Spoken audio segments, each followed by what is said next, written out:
Non, c'est à la femme qu'il a dit de ne pas se remarier. Romains chapitre 7, à partir du verset 1 à 4, c'est la femme qui ne doit pas se marier, elle doit rester là.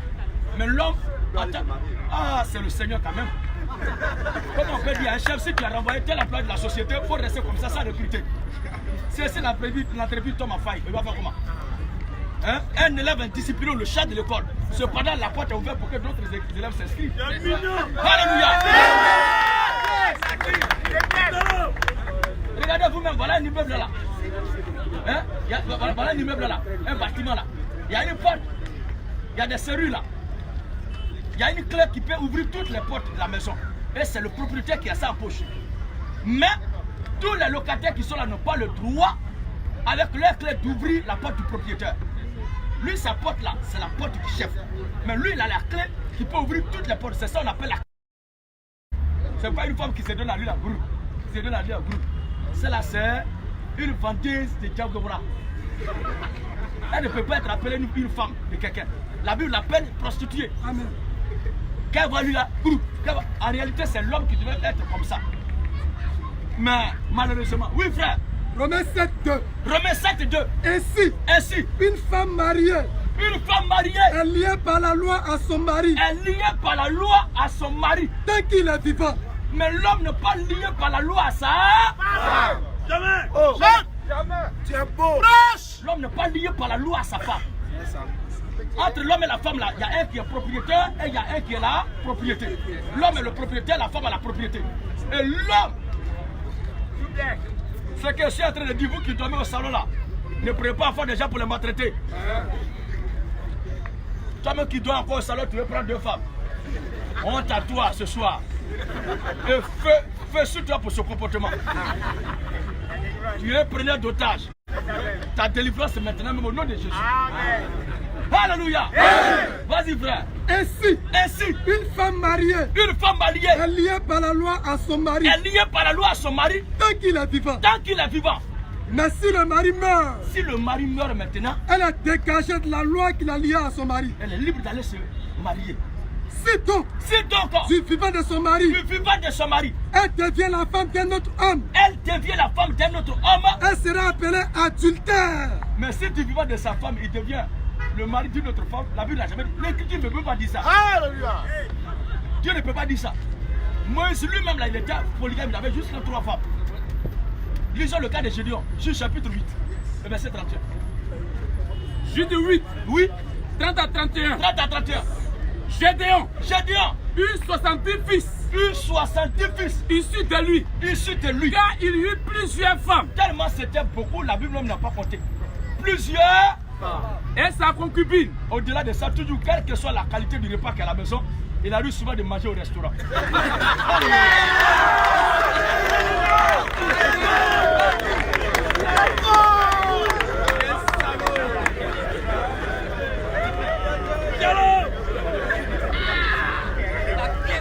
Oui.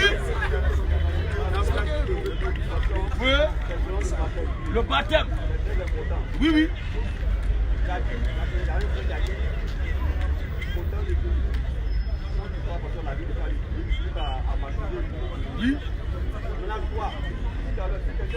Écoutez.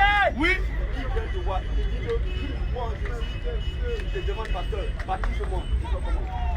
S'il dit, pasteur, baptise-moi, aujourd'hui même la dimanche le baptiser. Amen. Sans transition aucune. Il doit le baptiser dans une eau naturelle. Il y a la forêt de Bako qui est là. Il y a la lagune de Brié juste à côté de moi là-bas. Il y a aussi il y a un courant d'eau. En partant après à 118 là, il y a l'eau là. Partout. Seulement, il faut être prudent pour ne pas aller baptiser une âme dans un endroit qui est profond. Sinon, vous deux, vous serez noyés. Ce n'est pas Satan, mais c'est vous qui avez marqué de sagesse. Et mourant là, vous n'êtes pas mort à cause de Dieu, mais vous êtes mort par la folie. Alors, on doit aller dans un endroit pour baptiser l'âme.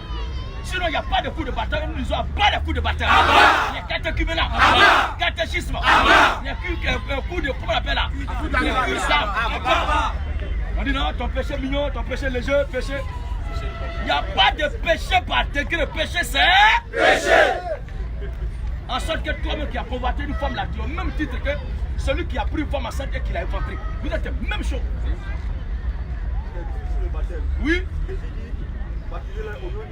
Père et du Saint-Esprit. Par inversion, vous avez dit, sinon en réalité, c'est au nom du Père, Fils et Saint-Esprit. Ok, continuez. Au nom du Père, au nom du Fils et du Saint-Esprit. Oui, mais vous avez dit au nom du Fils. Le Fils ne peut pas venir avant le Père. C'est pas grave, c'est pas grave. C'est humain. Maintenant, ce baptême-là, ils ne le font pas. Alléluia! Le monsieur a posé la question, ce baptême-là, sauve ou ne sauve pas? Tous ceux qui ont été baptisés dans les titres de Père, Fils et du Saint-Esprit, vous mourrez, vous irez en enfer. Parce que Jésus a dit de baptiser au nom du Père. Il n'a pas dit de baptiser dans les titres de Père. Ça veut dire que le Père porte un nom. Est-ce que vous avez une pièce d'entrée sur vous? Mais il a fait appel aux autorités pour vous rappeler.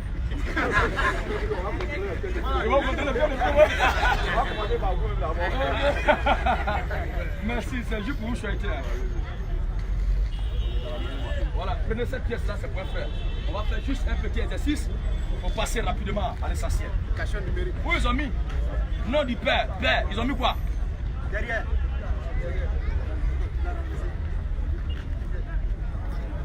Père. Oui. Ils ont mis quoi? Quadio. Et nom de mère.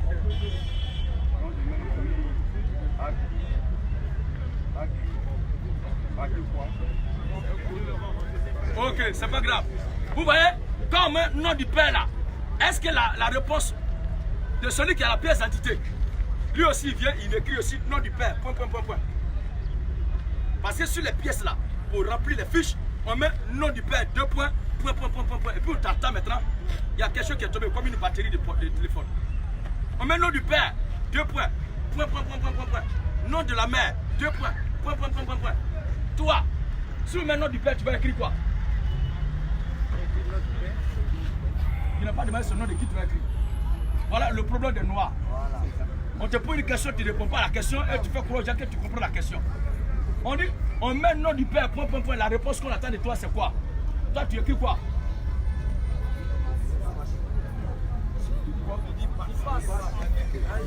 Ok. Comme c'est compliqué pour toi, 1 plus 1 égale point. La réponse, c'est quoi le résultat? 1 plus 1 égale. On dit 1 plus 1, ça veut dire que c'est 1 plus 1. 3 plus 3. Non, on ne doit pas avancer, il faut que tu répondes. 3 plus 3 égale. 3 plus 3 égale à 6. Maintenant, pourquoi quand on dit 3 plus 3 égale, toi aussi tu n'écris pas 3 plus 3 égale. Vous voyez? Il y a plein de patients comme ça, soit à l'école pastorale, ils ont des diplômes théologiques, ils ont fait le séminaire, moyen séminaire.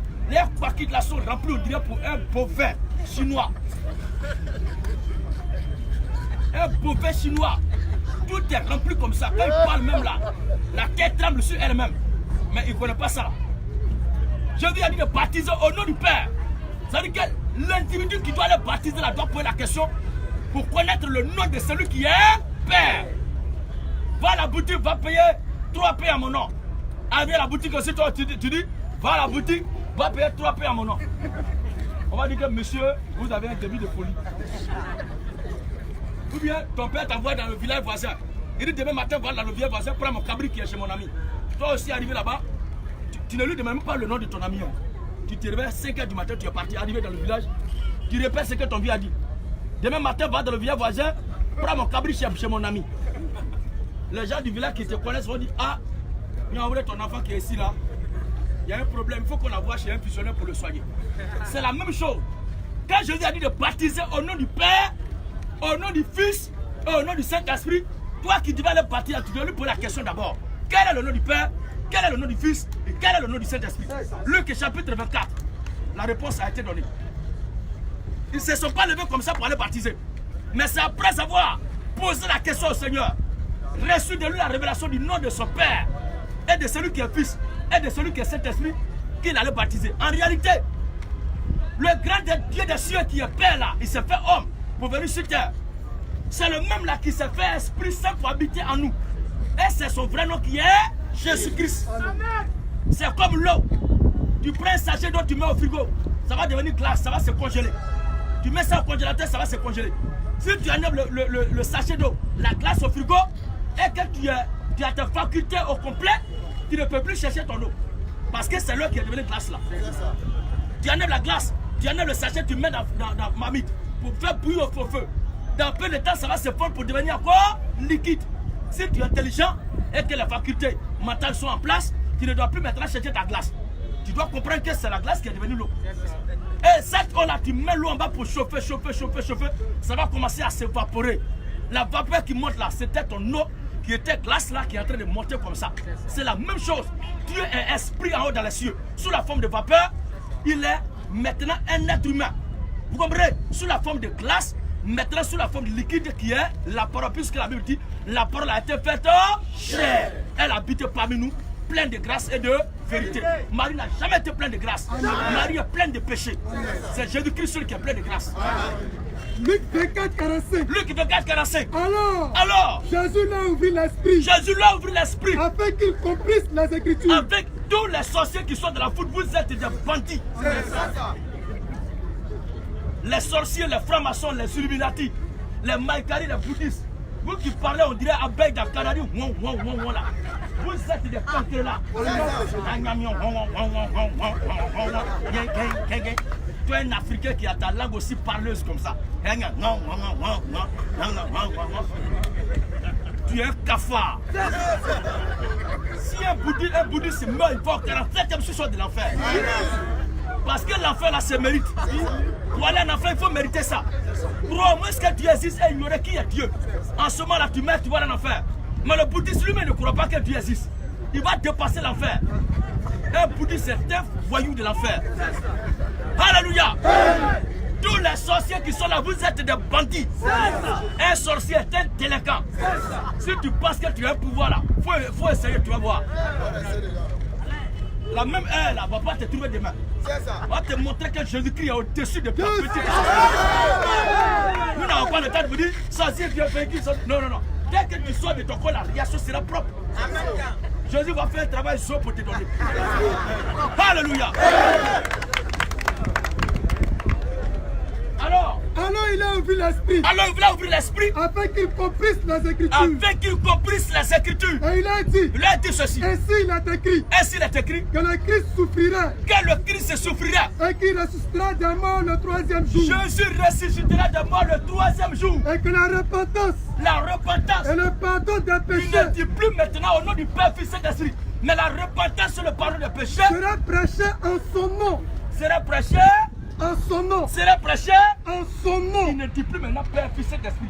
Parce que c'est lui qui est le Père, c'est lui qui est le Fils et en même temps aussi le Saint-Esprit. Alors il dit maintenant le baptême doit être fait en son nom. Colossiens 3, le verset 17. Colossiens 3, 17. Oui. Et quoi que vous fassiez, en parole, ou en œuvre, faites tout au nom du Seigneur Jésus-Christ. Au nom du Seigneur Jésus-Christ. Quand vous chassez les démons, c'est au nom de Jésus, mais ce baptême là, vous faites au nom du Père, Fils et de l'Esprit. Allez-y, chassez au nom du Père, Fils et de l'Esprit, les démons. Si le démon là t'a pas cassé la joue, tu vas voir. Racher ma choix là pour te montrer que le Père, Fils et l'Esprit, il n'y a pas de dire là. Acte chapitre 2, verset 37 à 49. À 40 plutôt. Acte 2, 37, 40. Oui. Après avoir entendu ce discours, quand Simon-Pierre a expliqué que le baptême doit être fait au nom du Seigneur Jésus, il était là, après avoir expliqué que c'est lui le Messie qui doit venir, par lequel nous devons être sauvés. La Bible dit sur le cœur vivement touché. Oui. Il dit le cœur vivement touché. Continue maintenant. Et il dit à Pierre aux autres apôtres. Il dit à Pierre aux autres apôtres. Hommes frères. Que ferons-nous? Qu'est-ce qu'on doit faire maintenant pour être sauvés? Pierre leur dit. Repentez-vous. Repentez-vous. Et que chacun de vous. Soit baptisé au nom de Jésus-Christ. Amen. Claire. Que chacun de vous soit baptisé au nom de Jésus-Christ. Ce sont les disciples qui étaient avec le Seigneur. C'est la révélation qu'ils ont apportée qui est là. Nous, en tant que les héritiers des apôtres, en tant que les enfants des apôtres, c'est ce que nos pères ont fait que nous faisons aussi. Amen. Parce que quand Jésus parlait, ni vous ni moi n'étions là-bas. Mais c'est eux, ce sont nos pères qui étaient là-bas. Alors c'est ce qu'ils ont fait là que nous devons faire. Éphésiens chapitre 2, le verset 20. Éphésiens 2, 20. Éphésiens 2, 20. Oui. Vous avez été édifiés. Vous avez été édifiés. Sous le fondement des apôtres. Voilà, c'est ce que les apôtres ont fait là que nous devons faire. et des prophètes. Jésus-Christ lui-même. Père, Fils, Saint-Esprit eux-mêmes. Jésus-Christ lui-même. Le Père, Fils, Saint-Esprit eux-mêmes. Jésus-Christ lui-même. Jésus-Christ lui-même. Étant la pierre angulaire. C'est celui que nous sommes édifiés. Amen. Comme il y a beaucoup de noms sur la liste, c'est votre dernière question. Oui, posez la dernière. Bon, la dernière question, c'est maintenant de parler en langue. Oui. Après que Cori, rigra. Mais qui est fou? Tout le monde n'est pas, il faut un fou pour toi. Au temps des apôtres, Oui. je voudrais savoir, est-ce qu'on peut savoir de quelle langue il s'agissait? On ne doit pas se plonger dans le vitriol pour se faire une idée. Mais quand la chose est parlée, la Bible dit, il doit y avoir une interprétation. Donc, celui qui ne sait pas de quelle langue il s'agissait, ou bien de la langue dont il s'agissait, il ne doit même pas s'inquiéter. Parce que quand il a parlé la langue, il doit avoir forcément une interprétation. 1 Corinthiens 14. 1 Corinthiens 14. Oui. Vas-y, verset 2. Vas-y, frère. En effet, Celui qui parle en langue qui parle la langue ne parle pas aux hommes, il ne parle pas aux hommes, mais à Dieu. Car personne ne le comprend. Personne ne le comprend. Et c'est un esprit qui dit le mystère. Donc on ne doit même pas chercher à savoir qu'est-ce qu'il dit. Puisque ce n'est pas à lui qui parle. Oui, frère. Si les objets inanimés qui rendent un son comme une flûte ou une harpe ne rendent pas des sons distincts, comment reconnaîtra-t-on ce qui est joué sur la flûte ou sur la harpe? Pendant que je suis en train de parler, un chrétien ne perd pas le salut. Amen. Un chrétien qui meurt dans n'importe quel péché, il va au paradis. Amen. Si un chrétien a couru à l'évangile, c'est-à-dire si un chrétien va dans un maquis bois à 4 h du matin, qui est dans le chaud, avec une djandjou dans sa main, à la rue Princesse, quand même la poignée, lui et la djandjou meurt, elle va en enfer, lui va au ciel. Alléluia.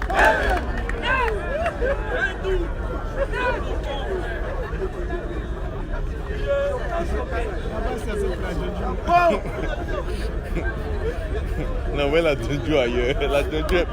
La djandjou est partie ailleurs. Alléluia. Si un chrétien va dans une boîte de nuit où ça danse du striptease, où les filles sont strictes pour servir, il est là et puis il y a eu une détonation bien, elle secousse, la tête engloutie, il meurt au milieu de ces djandjous en string. Il va au ciel et tout le bas va en enfer. Parce que entre nous, diable, c'est qui je suis avant de mourir là d'abord qui compte. C'est pas l'endroit où je mets qui détermine ma destinée. L'enfant de Dieu, sa destinée n'est pas déterminée par les conditions dans lesquelles il meurt. Mais sa destinée est déterminée par son origine. Où tu es créé pour venir sur la terre. Et où tu te retournes, c'est ça qui influence ta vie sur la terre. Et non, il est chrétien. Et puis il allait dans la boîte de nuit. Mais ces choses-là ont été créées. C'est pour que l'on se réjouisse. C'est pour ça que Dieu a envoyé quelqu'un en enfer. C'est bien. Tous les fidèles baptistes assemblés de Dieu Foursquare qui meurent après avoir fait jeûne de prière 40 jours, 40 nuits, qui meurent dans une veillée de prière, il faut en enfer. Parce qu'eux ne sont pas chrétiens d'abord. Ce sont des païens, des religieux qui sont morts. Mais le chrétien qui meurt dans n'importe quelle condition, il va au paradis. Imaginez un peu Samson. Au moment, vous savez comment Samson est mort? Il y avait une prostituée du nom de Delilah. Delilah. Au point de la façon elle lui faisait la chose, Samson a oublié sa vie. Et il a vendu son secret. Lui-même, comme on doit le tuer, il a vendu ça tellement c'était tout. Voilà un homme de Dieu qui ne s'est jamais marié. Lui prenait plaisir seulement avec les djandjous. Mais malgré ça, quand Samson est en train de gémir sur Delilah et que l'onction descend, il fait des dégâts. Alléluia. Ce n'est pas la condition dans laquelle l'onction l'a trouvé, mais qui est dans cette condition. C'est Samson qui est là. Josué, quand il est allé pour exploiter le territoire de Canaan, il y a une prostituée du nom de Rahab qui les a hébergés. Quelle sera la pensée de ces gens-là en leur temps? Hein? Ils disent qu'ils sont hommes de Dieu. Et puis ces jeunes prostituées, ça va dormir.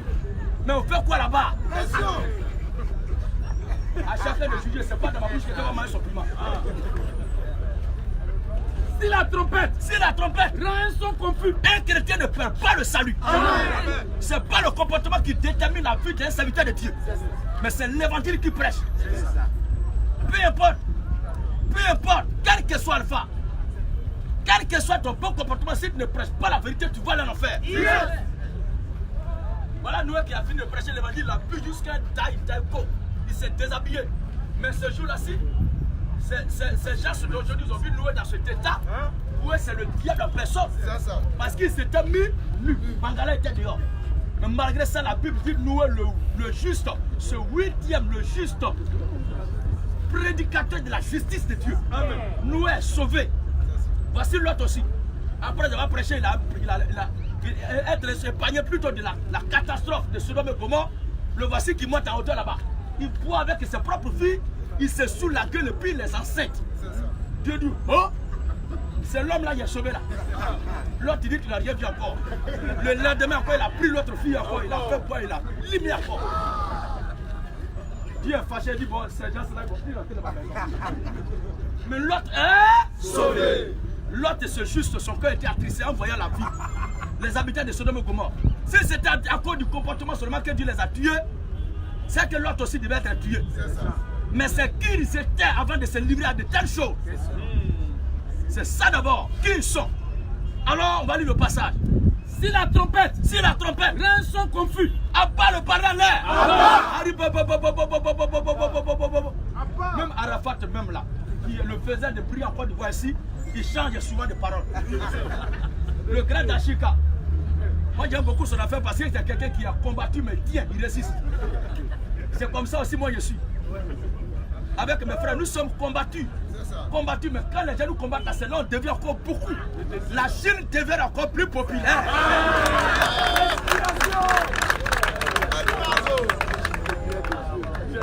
Il y a les gens qui pensent que en nous combattant là, ça va nous fragiliser. C'est quand vous nous combattez qu'on devient encore plus menaçant. Mais si vous ne parlez pas de nous, comment on va savoir qu'on existe? C'est à force de parler de Dieu aujourd'hui que tout le monde est au courant que Dieu existe. En bien ou en mal, plus ou moins vous êtes en train de faire ma publicité. Alors je vous encourage que Dieu vous bénisse davantage. Alléluia. Ils ont oublié de parler de Jésus, c'est de moi maintenant ils parlent. Il influence autant votre vie et votre ministère. Au point que vous avez oublié Jésus. Ah là, Dieu a fait de moi vraiment une machine de terreur. Une machine de terreur, 100 ans de persécution.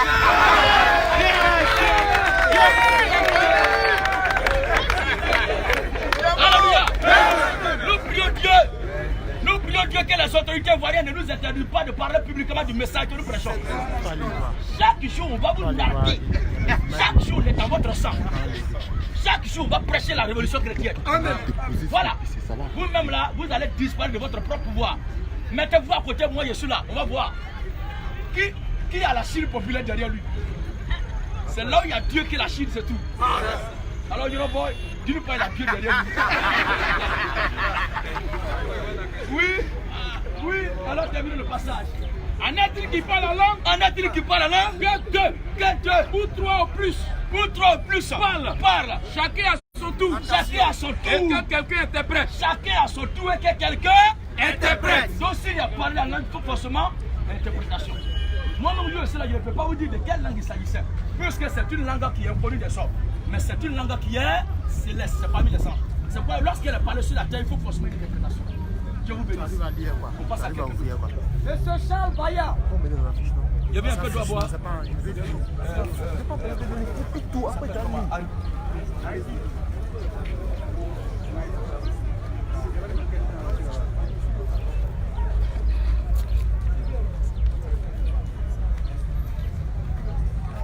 Oui, frère. Ok, j'espère toute l'assemblée. Soyez les hommes de Dieu. Je suis à la base de Bayard et j'ai une préoccupation. Elle est la suivante. J'ai cru attendre tout à l'heure que pour nous les croyants, pour nous les chrétiens, nous comptons d'aller toujours dans les grosses églises et nous écoutons les faux pasteurs que nous conduisent à la perdition. Ma préoccupation est la suivante.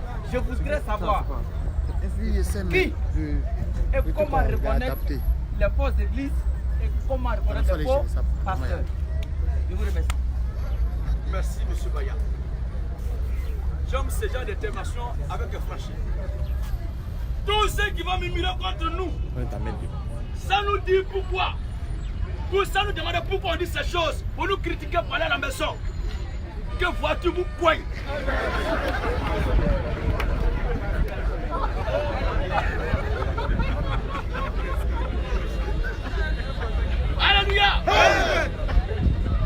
Ça peut pas. Parce que nous, au moins, c'est qu'on attend de le courage de venir dire ça publiquement. Maintenant, toi, tu es censé, tu penses être la vérité. Tu ne nous dis rien, tu te vas à la maison pour nous critiquer, pour nous comprendre. Ça peut pas. Il y en a des gens qui font des choses comme ça aussi, sont chrétiens. Ça peut pas. Toi-même aussi. Alors, pour répondre à votre préoccupation, la question est très claire et très simple. Et la réponse est publiquement aussi simple. Comment il faut reconnaître les fausses églises et les faux pasteurs? Commençons d'abord dans le Deutéronome.